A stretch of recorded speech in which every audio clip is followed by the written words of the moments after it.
first we have to define, first we have to explain what is marketing. And before explaining the marketing, we need to know what is market. Market क्या होती है, marketing क्या है, marketing strategies क्या हो सकती हैं और इसकी एप्लीकेशन क्या है। सीक्वेंस समझ में आई आपको? मैं रिपीट कर देता हूँ। मार्केट क्या चीज होती है, मार्केटिंग क्या है, मार्केट स्ट्रेटजीज कैसे बनाई जा सकती हैं और उन मार्केटिंग स्ट्रेटजीज को कैसे हम अप्लाई करेंगे। राइट, तो ये बेसिक हमारी थीम होगी इस पूरी स्लाइड की।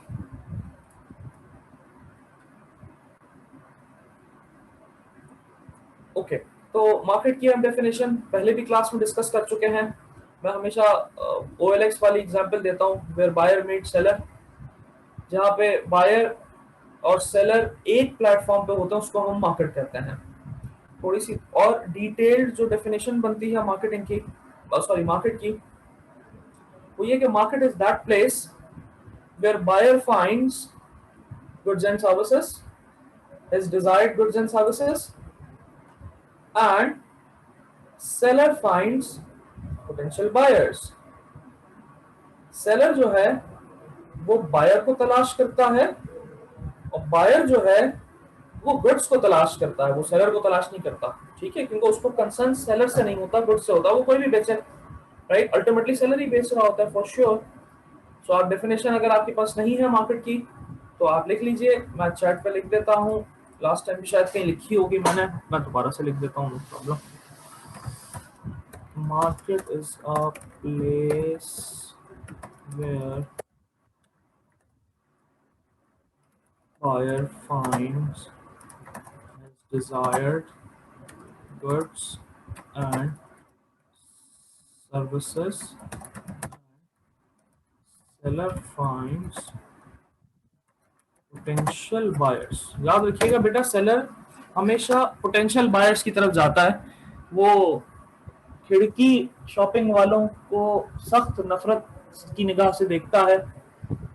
एक रीसेंट जो अभी लॉकडाउन की वजह से मार्केट का एक ट्रेंड थोड़ा सा चेंज हुआ है, जो मैंने ऑब्जर्व किया है और मैंने 2-3 लोगों से बात भी की इससे रिलेटेड, तो वो एग्जैक्टली ये कह रहे हैं कि देखो शाम 6 बजे, पहले 8 बजे कहा था, अब 6 बजे मार्केट्स बंद हो रही हैं। और जब 6 बजे मार्केट्स बंद हो रही हैं तो दैट मीन्स के बायर के पास टाइम कम है। ठीक है, और इसी तरह सेलर के पास अगर बायर ज्यादा हैं तो वो भी हर सेलर को इंडिविजुअली वो अटेंशन नहीं दे सकता। तो हो क्या रहा है रिसेंटली कि मार्केट के अंदर अगर आप किसी भी 4 बजे के बाद कभी भी मार्केट में चले जाएं, वैसे 12 बजे तो खुलती हैं, 11-12 बजे दुकानें, रिटेल मार्केट्स तो वैसे भी, तो अगर आप 4 बजे के बाद चले जाएं मार्केट के अंदर तो सेलर जो है वो बार्गेन कम से कम करने की जो है वो अपॉर्चुनिटी दे रहा है बायर को। वो कहता है चूंकि मेरे पास ऑलरेडी बाहर मौजूद है, 6 बजे का टाइम है, 6 बजे का मतलब ये कि 5:45 बजे वाइंड अप करना शुरू करना है, तो 6 बजे डॉट शटर गिरा के ताला लगा देना है, 15 मिनट लगेंगे उसको वाइंड अप करने में, तो उसके बाद 5:45 तक का टाइम है। तो वो बायर से के पास बायर को बार्गेन करने का मार्जिन नहीं दे रहा, और बायर भी यही देख रहा है कि भाई अगर मैं 4 कमोडिटी 4 यूनिट्स खरीदने हैं, 4 पीस खरीदने, तो 4 पीस में बार्गेन करने के बजाय मैं 3 या 2 पीस खरीद लूं और मेरा काम हो जाए। और एग्जैक्टली यही हो रहा है, बायर ने क्वांटिटी कम कर दी है लेकिन बार्गेनिंग भी कम हो गई उसके साथ, तो सेलर का प्रॉफिट मार्जिन बढ़ गया। सीधी सीधी बात है, ज्यादा बायर्स आते हैं, कम यूनिट्स खरीदते हैं, ठीक हो गया, उसकी सेल बढ़ जाती है, यानी वो ज्यादा बायर्स को टारगेट कर लेता है। इसको हम इन्वेंट्री टर्नओवर के अंदर हम कहते हैं वो ज्यादा रोल बैक हो जाता है। तो आजकल मैं ये ऑब्जर्व कर रहा हूँ मार्केट के अंदर कि अगर आप 4 बजे के बाद खास करके मार्केट में जाएं तो वो बार्गेन आपको नहीं करने दे रहा और प्राइस नॉर्मली वो नहीं चेंज कर रहा है, बहुत माइनर सा मार्जिन दे रहा है आपको। तो मार्केट के अंदर मार्केट सिचुएशन पे चलती है, राइट। आज अगर र्यूमर फैल जाए कि चीनी खत्म हो गई मार्केट से, तो हम सारे पागलों की तरह अपने घर के पास के जनरल स्टोर जो किराने की स्टोर पे चले जाएंगे और 2-2, 5-5, 6-6, 10-10 किलो चीनी डिमांड करना शुरू कर देंगे। वही चीनी जो 100 रुपए की है वो मिनटों में 120-130 की हो जाएगी। किसकी वजह से? सिचुएशन की वजह से। सो मार्केट के ऊपर बहुत सारे फैक्टर्स इन्फ्लुएंस करते हैं। ये डिटेल आपको इसलिए बता रहा हूं कि अगर क्वेश्चन में कभी मार्केट से रिलेटेड फैक्टर्स आ जाएं तो आप लिख सकें एटलीस्ट, क्योंकि उससे अलग से मैं कुछ नहीं पढ़ाऊंगा। तो मार्केट से related demand and supply, consumer, rumours, political situation, law and order situation, lockdown की सिचुएशन, ये सब मार्केट पे इन्फ्लुएंस करती हैं। और ये जब तक आपको नहीं पता होंगी ये सिचुएशंस, जब तक आप इन फैक्टर्स को नहीं एनालाइज कर पाएंगे प्रॉपरली, उस वक्त तक आप एक अच्छी मार्केटिंग स्ट्रेटेजी नहीं बना सकते। ये बात याद रखिएगा कि जब तक आपको मार्केट के सारे रिलेटेड फैक्टर्स के बारे में नहीं पता, मार्केट से रिलेटेड फैक्टर्स को आप एनालाइज नहीं कर सकते प्रॉपर, तो याद रखिएगा आप एक अच्छी मार्केटिंग स्ट्रेटेजी भी नहीं बना सकते। Because ultimately every marketing strategy will apply in a market. तो मार्केट में अप्लाई करनी है तो you have to be very careful, you have to be very conscious and you have to be very definite. Sir situations again बता दें। अच्छा जी, मैं लिख देता हूँ चैट पे कि मार्केट पे कौन कौन सी सिचुएशंस जो है वो हिट करती हैं, उसको अफेक्ट करती हैं।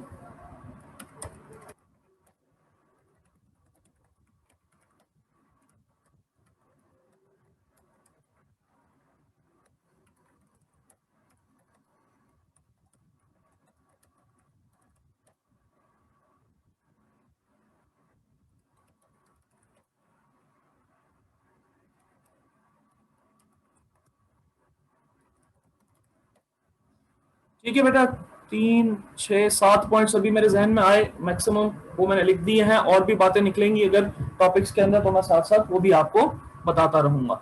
ठीक हो गया।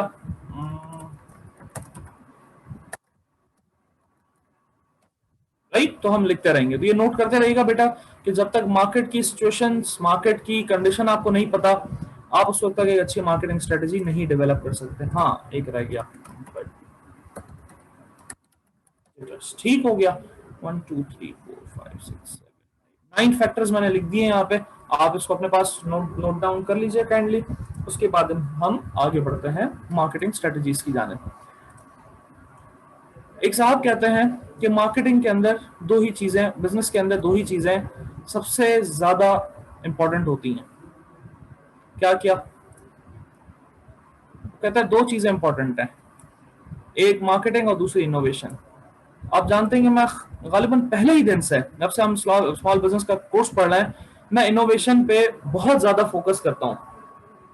मैं कंपेटिटिव एडवांटेज पे बहुत ज्यादा एम्फसाइज करता हूँ। उसका रीजन यही होता है कि जब तक आप कंज्यूमर को कोई नई चीज नहीं देंगे, वो क्यों खरीदे भाई आपका प्रोडक्ट? सीधी सी बात है भाई। अगर मैं आपके पास कुछ बेचने आता हूं, मैं कहता हूं भाई ये ग्लास मेरे सामने रखा है, ये सैनिटाइजर मेरे सामने रखा है, आप इसको खरीदें, तो आपका पहला क्वेश्चन होता है वाई, हम क्यों खरीदें भाई ये? तो जब हम कोई चीज बेचने जाते हैं ना, तो हमें वो चीज अपने एंड से बहुत पसंद आ रही होती है और हम समझते हैं कि हाँ भाई बड़ी जरूरी चीज है। कंज्यूमर पॉइंट ऑफ व्यू से सोचो, कंज्यूमर की जगह पे बैठो और यही अज्यूम करो कि जो प्रोडक्ट आप किसी को ऑफर कर रहे हो वो कोई आपको ऑफर करे, तो आपकी क्या हालत होगी? जो आपकी हालत होगी वही कंज्यूमर की हालत होगी, आपके वही आपके कस्टमर की हालत होगी। तो अगर आपने उसको प्रॉपरली एनालाइज कर लिया और इसका जवाब दे दिया कि मैं क्यों खरीदूं ये प्रोडक्ट, तो ये आपके लिए बहुत आसान हो जाएगा, उसका डिसीजन लेना आसान हो जाएगा, उसकी स्ट्रेटेजीज बनाना आसान हो जाएंगी। मैं एक, मेरे पास ये सैनिटाइजर रखा हुआ है, हमने इसको ऑलमोस्ट पूरे इदारे में मेरे ख्याल से 10 या 15 लीटर मंगवाया था और ये ऑफ एंड ऑन आ रहा है हमारे पास, and we are satisfied with the quality and quantity of this product. So definitely हम उसको मूव नहीं करेंगे। अब कोई नया सप्लायर आता है हमारे पास एडमिन में, वो कहता है कि सर ये हमारा नया प्रोडक्ट है, ये सैनिटाइजर है, आप यूज करें, हम हमें ऑर्डर दें, हम आपको सप्लाई तो करेंगे हम। तो मेरा पहला सवाल यही होगा कि सर मैं आपका प्रोडक्ट क्यों खरीदूं, आपके प्रोडक्ट में ऐसी क्या चीज है जो मैं खरीदूं? तो आप कहेंगे सर देखिए जो सैनिटाइजर आप यूज कर रहे हैं इसमें 60% एल्कोहल है, जो सफिशिएंट नहीं होता जर्म्स को किल करने के लिए। हमारे पास जो एल्कोहल है उसमें 85%, हमारे पास जो सैनिटाइजर उसमें 85% एल्कोहल है। ठीक हो गया, तो आप यूज करें और उसमें जर्म्स को मारने की सलाहियत आपके सैनिटाइजर से ज्यादा है। मैं कहूँगा ओके भाई, बहुत अच्छी बात है। अच्छा, उसके बाद कुछ लोग जिनको अल्कोहल के बारे में थोड़ा सा तशवीश होती है, किसी दिन मैं बताऊंगा इसकी पूरी डिटेल भी इंशाल्लाह अल्कोहल के बारे में, तो वो कहते हैं कि भाई नहीं जी हमें तो अल्कोहल फ्री सैनिटाइजर चाहिए। तो बिल्कुल अल्कोहल फ्री सैनिटाइजर भी मौजूद होते हैं, फोमी सैनिटाइजर कहलाते हैं, जो फोम जिस तरह साबुन का झाग होता है बिल्कुल इसी तरह वो झाग के फॉर्म में निकलेगा और वो साफ हो जाता है, वो अल्कोहल फ्री कहलाता है। तो मैं कहूंगा देखें जी अल्कोहल जो है वो एक परमिसेबल प्रोडक्ट नहीं है, ये मैं अज्यूम कर रहा हूँ, मेरा ऐसा कोई ओपिनियन नहीं है, तो इसको यूज करना ठीक नहीं है, तो हम बगैर अल्कोहल का सैनिटाइजर लाएं आपके लिए। अब जो थोड़ा सा कन्वेंशनल सोच रखते हैं इस बारे में, अल्कोहल के बारे में, तो वो कहेंगे हाँ हाँ भाई ठीक है, ये तो बहुत अच्छी बात है, आप हमें ये दे दें। ठीक है भाई, वो टारगेट मार्केट है उसकी, ठीक है। तो बिक रहा है वो प्रोडक्ट, कस्टमर जो खरीद रहा है वो कन्विंस हो रहा है। तो प्रोडक्ट मार्केट तक कैसे पहुंचाना है और उसमें क्या नयापन होना चाहिए, बस ये दो चीजें अगर आपने आइडेंटिफाई कर ली तो आपका प्रोडक्ट सक्सेसफुल है। लेकिन इसके पीछे ये बात याद रखिएगा कि प्रोडक्ट में फिर प्रोडक्ट की क्वालिटी भी देखी जाती है। ऐसा नहीं कि आपने बहुत अच्छी मार्केटिंग स्ट्रेटेजी बनाई लेकिन आपके प्रोडक्ट की क्वालिटी अच्छी नहीं है, तो फिर वो मार्केट में ऑब्वियसली बात है सर्वाइव नहीं कर पाएगा। या जिस कस्टमर को आपने टारगेट करना है, अब देखो एक बड़ी सिंपल सी स्टोरी होती है। मैंने अभी आपसे क्या कहा, buyer finds desired goods and services to satisfy his needs and wants. Buyer जो है वो गुड्स तलाश करता है जो उसको चाहिए, इसलिए तलाश करता है ताकि उसकी जो तवक्कुआत हैं, जो उसकी नीड है, जो उसकी गुजारिशात हैं, जो उसकी रिक्वायरमेंट है वो पूरी हो जाए। अगर आपने एक प्रोडक्ट खरीदा और आपकी नीड पूरी नहीं हुई, क्या वो नेक्स्ट टाइम वो प्रोडक्ट परचेस करेंगे? नहीं परचेस करेंगे, राइट? या उस सिचुएशन में नहीं खरीदेंगे। मिसाल के तौर पे मुझे सख्त प्यास लग रही है, मैं अगर कार्बोनेटेड ड्रिंक या सॉफ्ट ड्रिंक पीऊंगा तो मेरी प्यास नहीं बुझती है, ठीक हो गया? तो वो मेरे लिए सूटेबल नहीं है। तो मैं कहूंगा कि भाई ये स्प्राइट तो अजीब सा प्रोडक्ट है यार, इसने तो प्यास बुझाने के बजाय और जो है वो प्रॉब्लम क्रिएट की और जो है वो गला खराब किया या एक्सवाइजी, तो मैं कहूंगा मैं स्प्राइट नहीं इस्तेमाल करता, यानी मेरी नीड पूरी नहीं हुई। हालांकि देखा जाए तो उस सिचुएशन में नीड पूरी नहीं हो रही। अगर आप किसी मील के साथ आप स्प्राइट पियेंगे तो आप इंजॉय करेंगे, लेकिन अगर आप प्यास में पियेंगे तो मेरे जैसा बंदा अगर पिएगा तो उसको किसी भी सूरत में उसकी प्यास नहीं बुझेगी उसके अंदर, बल्कि और क्रेविंग होना शुरू हो जाती है और जो है वो बेचैनी स्टार्ट हो जाती है। तो मेरी नीड उस सिचुएशन में पूरी नहीं हुई, तो मेरी नीड को पूरा करने के लिए मुझे पानी चाहिए। तो पानी चाहिए, पानी मैंने पिया। अब पानी में भी बहुत सारी कैटेगरीज आती हैं। आरओ प्लांट आपके घर के पास भी मौजूद होंगे, जो फिल्टर्ड प्लांट्स होते हैं, घरों पे सप्लाई किए जाते हैं। फिर कुछ इंटरनेशनल नेशनल लेवल पे कंपनीज हैं वो काम कर रही हैं, जैसे पाकोला वगैरह हैं, ठीक हो गया। इसी तरह फिर कुछ इंटरनेशनल कंपनीज हैं, वो जैसे पेप्सी कोला का प्रोडक्ट है, एक्वाफिना है, फिर आपका नेस्ले है, फिर कलेगन है। इस तरह के प्रोडक्ट जो है वो लाजमी बात है उनकी मार्केट प्राइस ज्यादा है क्योंकि उनके पानी की क्वालिटी भी डिफरेंट है। फिर तो आपने कस्टमर को देखना है कि आपके आपके ख्याल में किस कस्टमर को आपके प्रोडक्ट की नीड है, उस तक पहुंचाना वर्ड्स इज कॉल्ड मार्केटिंग। ये इससे आसान कोई मार्केटिंग की डेफिनेशन नहीं बनेगी। जिस कस्टमर को आपके प्रोडक्ट की नीड है उस कस्टमर तक आप पहुंच जाएं और अपनी प्रोडक्ट उसको पहुंचा दें। पहुंचना और पहुंचाना ये मार्केटिंग है। उस प्रोडक्ट में नयापन होना इनोवेशन है। और एक बार उसने खरीद ली, उसके लिए एक्सेसिबिलिटी आसान हो गई, उसको प्रोडक्ट में नयापन मिल गया, उसकी नीड सेटिस्फाई हो गई, वो हमेशा आपका कस्टमर रहेगा और बार बार आपसे प्रोडक्ट खरीदेगा, अनलेस कोई आपसे अच्छा प्रोडक्ट और आपसे बेहतर तरीके से उस तक ना पहुंचा दे। सिंपल इज दैट, ठीक हो गया। ऑनलाइन ऑनलाइन जो शॉपिंग है, ऑनलाइन बाइंग है, ऑनलाइन ई कॉमर्स जो है हमारे यहाँ, वो इसीलिए ज्यादा सक्सेसफुल नहीं है क्योंकि उसमें मार्केटिंग का एलिमेंट में बहुत बड़े बड़े क्वेश्चन मार्क्स हैं, राइट? एक्सेसिबिलिटी तो सर बहुत है, एक फोन कॉल करो घर पे कुरियर आ जाता है, लेकिन क्या उसकी क्वालिटी उस किस्म की होती है? क्या उनकी कमिटमेंट उस लेवल की होती है? क्या उनकी प्राइस मार्केट कंपेटिटिव होती है? नहीं होती है। क्वालिटी उमूमन अच्छी नहीं होती है। मैं फिर कह रहा हूँ सब बुरे नहीं है, ठीक है, लेकिन ज्यादातर तजर्बा यही रहा है कि कस्टमर जो सेटिस्फाई कम होता है। तो अगर आपने कस्टमर को सेटिस्फाई, एक कस्टमर को सेटिस्फाई किया तो वो 10 कस्टमर लेकर आएगा, लेकिन अगर एक कस्टमर को डिससेटिस्फाई किया वो 100 कस्टमर लेके चला जाएगा आपके। ये पॉइंट अगर आपको याद है, ये पॉइंट अगर आपने कंसिडर करना है, तो आप सक्सेसफुल मार्केटिंग कर पाएंगे, सक्सेसफुल बिजनेस पर्सन हो पाएंगे, अदरवाइज प्रॉब्लम है। तो ये एक सेइंग है, इसको अपने पास कहीं नोट कर लीजिएगा ताकि आपको काम आए। ओके, अब हम आगे चलते हैं। मार्केटिंग के लिए अच्छी मार्केटिंग स्ट्रेटजी बनाना होती है और उसके लिए अच्छी मार्केट इंफॉर्मेशन चाहिए होती है। देखो, मार्केटिंग के अंदर दो बड़े बड़े एस्पेक्ट्स होते हैं। मैंने आपको शायद पहले पढ़ाए थे, इंटरनल और एक्सटर्नल फैक्टर्स। अभी मेरे ख्याल से लास्ट या उससे लास्ट वाली क्लास में थे, उससे लास्ट वाली फाइनेंस वाली क्लास है, पहले वाली क्लास में। तो मैंने आपसे कहा था कुछ इंटरनल और एक्सटर्नल। अब ये इंटरनल और एक्सटर्नल दोनों फैक्टर्स मिला के आप अपनी मार्केटिंग स्ट्रेटेजी को डिफाइन करते हैं। For example, if you are selling a luxurious product, ठीक है, अब एक घड़ी है, gold plated wrist watch, gold plated mobile phone, ठीक हो गया। इसी तरह और भी बहुत सारे ऐसे प्रोडक्ट्स आते हैं जो लग्जूरियस होते हैं और हैवी प्राइस होती है उनकी, काफी एक्सपेंसिव होते हैं, प्रेशियस होते हैं। तो आपने जब अपनी कंपनी स्टार्ट की, अपना प्रोडक्ट डेवलप किया, तो आपने उसी वक्त एक मिशन सेट किया कि आपने जो है वो हाई परचेजिंग पावर कंज्यूमर्स को टारगेट करना है, ठीक है। सर मैं अक्सर एग्जांपल देता हूँ, आप BMW की बात कर लें, फरारी की बात कर लें, रोल्स रॉयस की बात कर लें, तो ये वो है जो सुपर लग्जोरियस कार्स होती हैं। फिर उससे ऊपर आ जाए तो और भी बड़ी बड़ी गाड़ियां हैं। तो आपने ये डिसाइड किया है कि भाई आपने BMW के कैलिबर की कार बनानी है, तो लाजिम बात है BMW जो खरीदेगा वो एक आम बंदा तो नहीं होगा। आम बंदे से मतलब ये कि उसकी परचेजिंग पावर हजारों में तो नहीं होगी, करोड़ों में होगी, ठीक है। जब भी वो एक BMW अफोर्ड कर पाएगा, जब भी वो एक मर्सिडीज बेंज अफोर्ड कर पाएगा। तो आपने पहले अपना मिशन सेट करना है कि आपने किन कस्टमर्स को टारगेट करना है, राइट। आप प्रोडक्ट्स की कैटेगरी बना लें, किस तरह का प्रोडक्ट है, टारगेट कौन है आपका। एक दफा ये डिसाइड हो गया, उसके बाद आपको उस एरिया में जाना आसान है। जैसे होता मतलब मुझे अगर BMW और इस तरह की कार्स का शोरूम ओपन करना है, तो डेफिनेटली मैं किसी लेस प्रिविलेज्ड एरिया में तो नहीं ओपन करूंगा, मैं उस एरिया में को टारगेट करूंगा जो या तो मार्केट होगी उसकी पूरी, ठीक हो गया, या फिर उन एरिया में जाके ये शोरूम ओपन करने की कोशिश करूंगा जहां पे उस तरह के लोग रहते हो जिनकी परचेजिंग पावर इतनी हो कि वो BMW जैसी गाड़ियां, मर्सिडीज जैसी गाड़ियां अफोर्ड कर सकें। बहुत अच्छी बात है।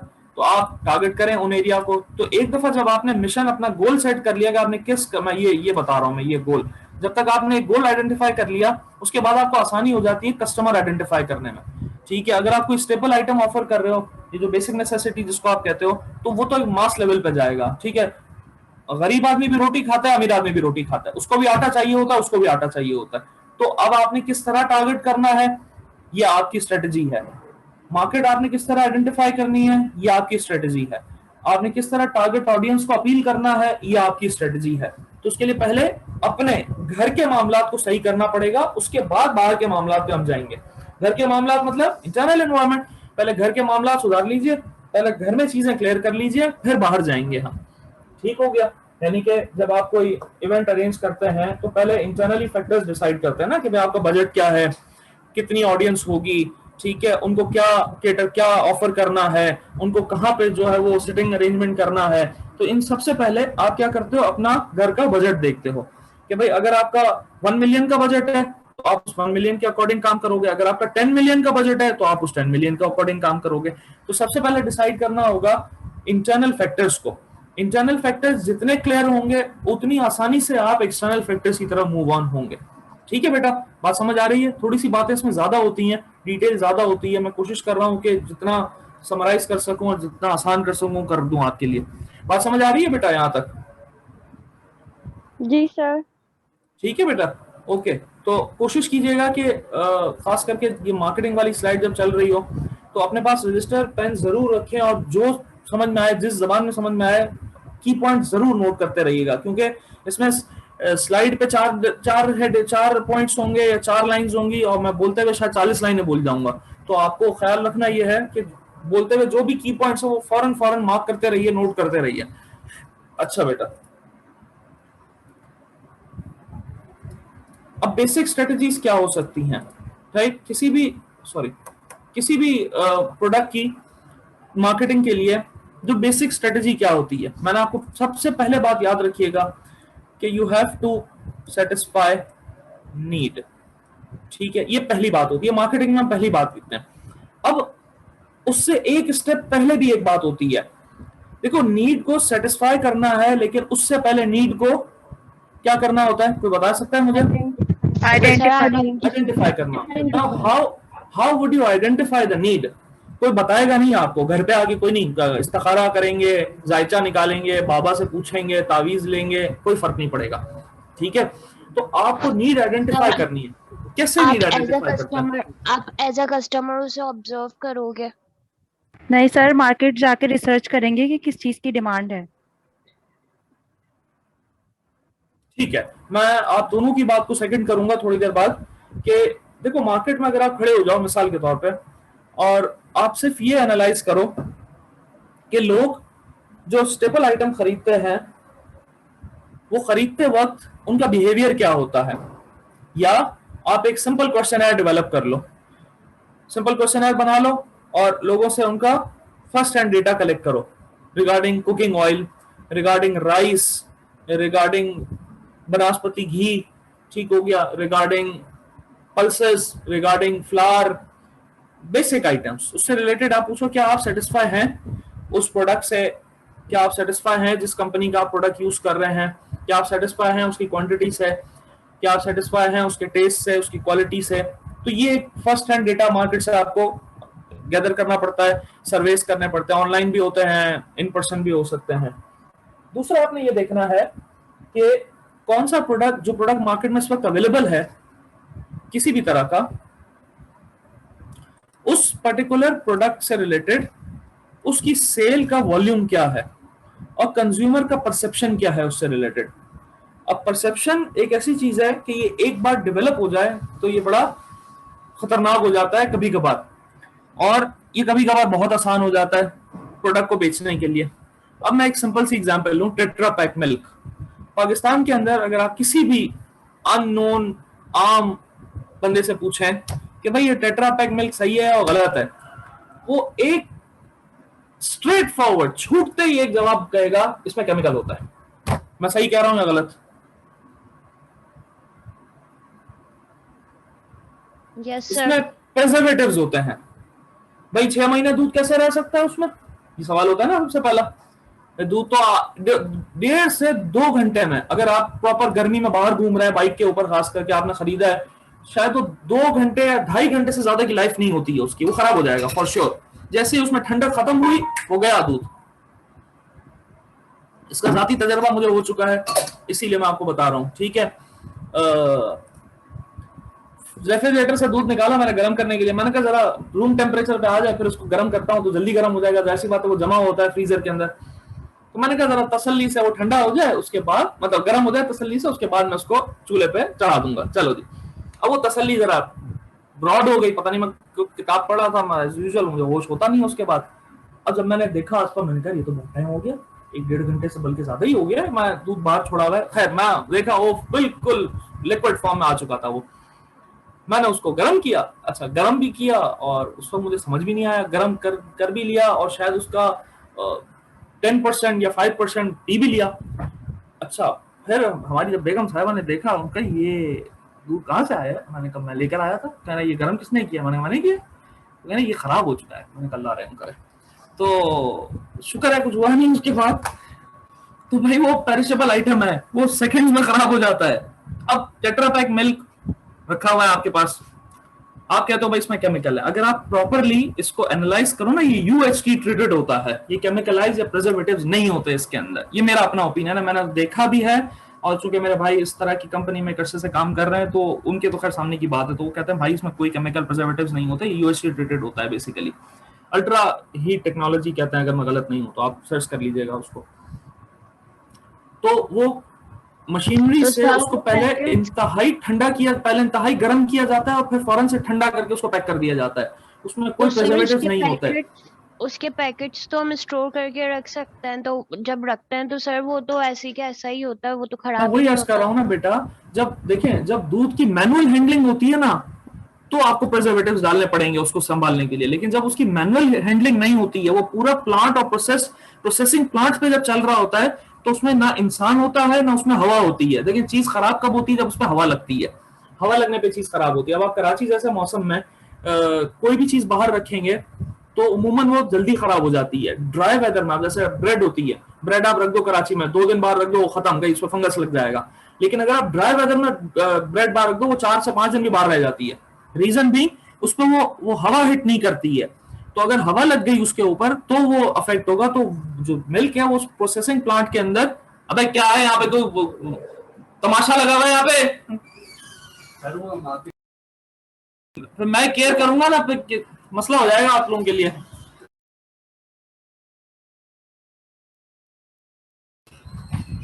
हाँ जी, तो मैं आपसे क्या कह रहा था, मैं आपसे कह रहा था कि उसमें जब तक हवा के एलिमेंट नहीं जाएगा उस वक्त तक उस वक्त तक वो खराब नहीं होगी चीज। तो चूंकि वो जाता ही प्रोसेसिंग प्लांट के अंदर है और प्रोसेसिंग प्लांट में सारा काम ऑटोमेटिक होता है, वो डायरेक्टली ही पैक होता है, इस वजह से उसमें कोई प्रिजर्वेटिव्स नहीं होते। अगेन मैं कह रहा हूं, ये चूंकि मैंने देखा है इसीलिए मेरा ओपिनियन है, जिन्होंने देखा है उन्होंने भी बताया है, आगे आपकी मर्जी है, आप उसको यूज करें ना करें, दैट्स अ सेपरेट केस। तो परसेप्शन पहले डेवलप करो, इसीलिए आप देखते हो। अब जो आता हूं उस पॉइंट की जाने जिसमें स्टोरी सुना रहा था मैं आपको। अब अगर आप उस पॉइंट को देखो ना, आजकल मैं कुछ दिनों से, कुछ हफ्तों से एक एडवर्टाइजमेंट देख रहा हूँ, एक डॉक्टर साहब होते हैं, वो कहते हैं कि ये प्रिजर्वेटिव, ये जो दूध है टेट्रा पैक, यही साफ दूध है और खुला दूध फला है, ये वो फला दिमाग। और तो ये क्या है, ये परसेप्शन। फिर वो मिल्क का टियर, वो बच्चों को वो लेकर आ गए टेट्रा पैक मिल्क में। आज से कुछ सालों पहले उन्होंने ये अप्रोच यूज की थी, अगर आपको याद हो, वो कार्टून सीरीज थी एक एनिमेटेड, जिसके अंदर वो मिल्क का टियर नाम था शायद उसका गालिबन, और वो टेट्रा पैक मिल्क को प्रमोट करने के लिए कर रहे थे। अगेन अगर आप रिस्क फैक्टर देखोगे तो जो फ्रेश मिल्क होता है उसमें रिस्क फैक्टर बहुत ज्यादा होता है खराब होने का और मिलावट का, इसमें रिस्क फैक्टर कम होता है कंपैरेटिवली। मैं फिर वही कह रहा हूँ, ये मेरा अपना ओपिनियन है, आगे आपकी मर्जी है।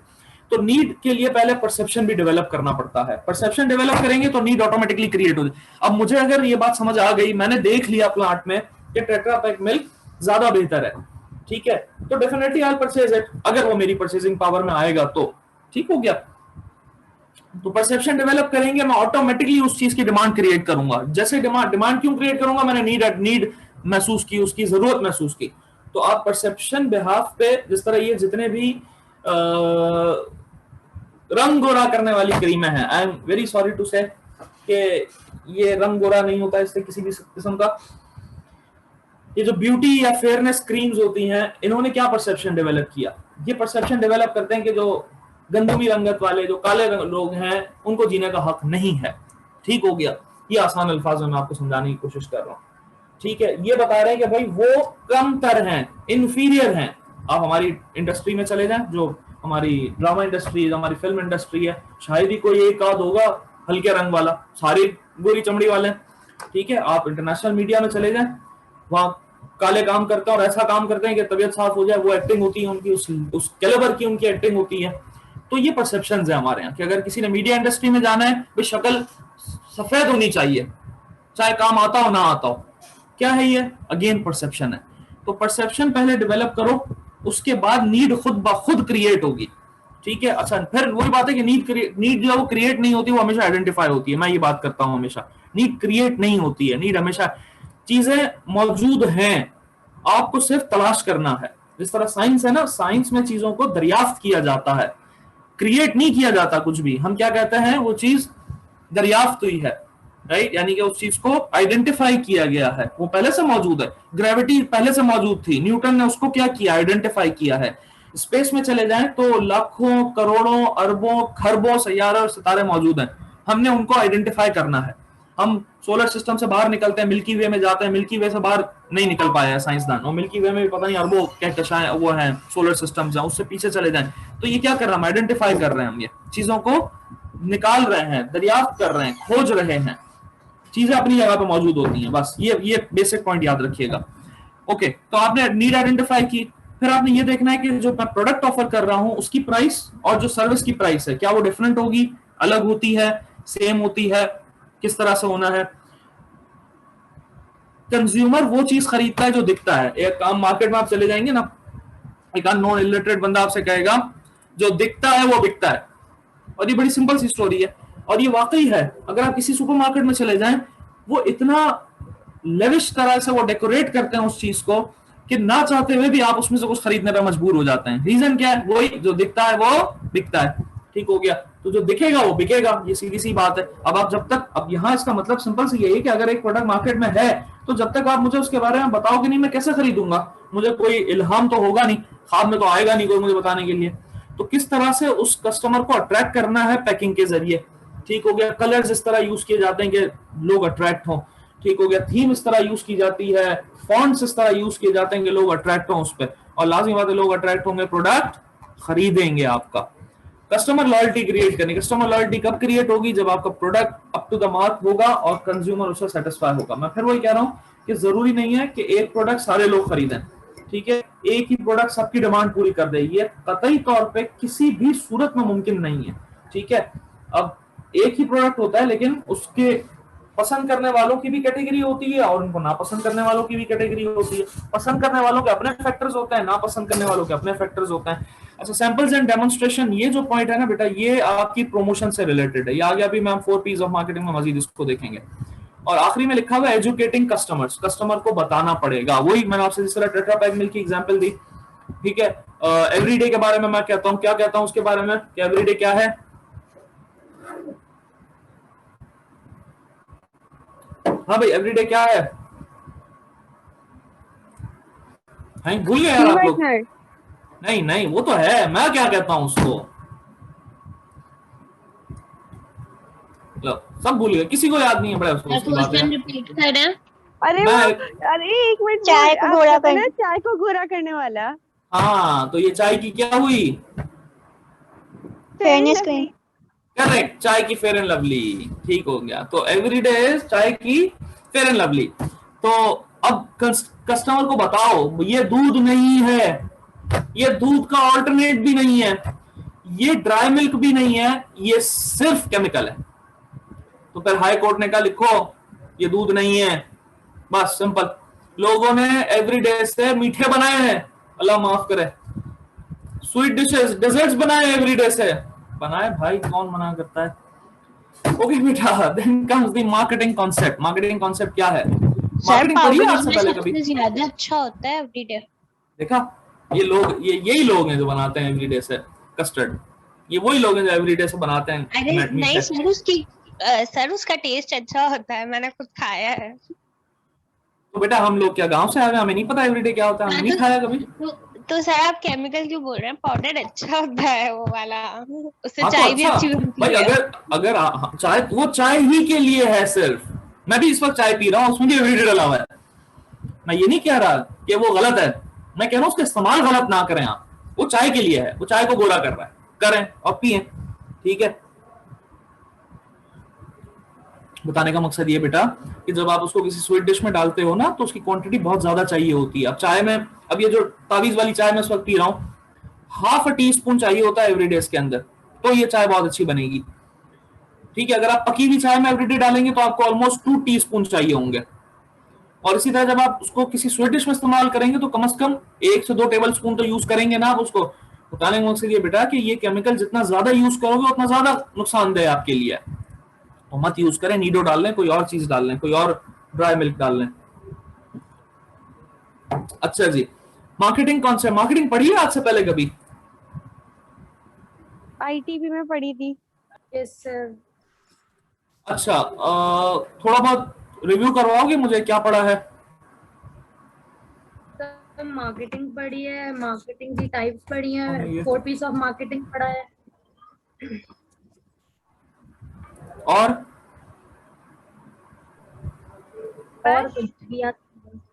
अच्छा देखो, अगर मैं सिंपलेस्ट वर्ड्स में बात करूं ना, तो मार्केटिंग पहले कहा जाता था प्रोडक्ट को बेचना इज कॉल्ड मार्केटिंग, लेकिन अब कहा जाता है कि प्रोडक्ट को बार बार बेचना इज कॉल्ड मार्केटिंग।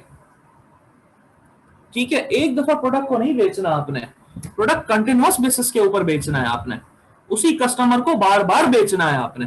ठीक हो गया। किस तरह बेचें आपकी मर्जी है, इनोवेशन करें, नए एडवर्टाइजमेंट्स करें, ह्यूमर लेकर आए एडवर्टाइजमेंट के अंदर, परसेप्शंस क्रिएट करें, नई मार्केट्स एक्सप्लोर करें। अजान हो जाए फिर बात करते हैं बेटा। अगर अजान के बाद ये मीटिंग एंड हो जाए तो रीज्वाइन कर लीजिएगा।